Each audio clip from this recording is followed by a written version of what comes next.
Assalamu alaikum, my exclusive viewers. Hi, this is Shahriar and welcome to Shahriar's Memory.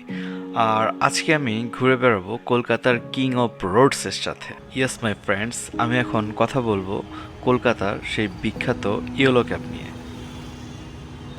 This yellow cab first made their way to Kolkata street back in the year 908 when the fare was just 8 আনা per mile. 1958 সাল পর্যন্ত এই iconic yellow ক্যাবের এত use ছিল না, since they have been known as the king of roads due to their reliability. কলকাতায় হলুদ ট্যাক্সিগুলো কেবল পরিবহনের একটি মাধ্যম নয়, এগুলো শহরের চরিত্র এবং চেতনার প্রতীক। The yellow taxis of Kolkata may not be the fastest or most luxurious, but they have a charm and character that is unmatched.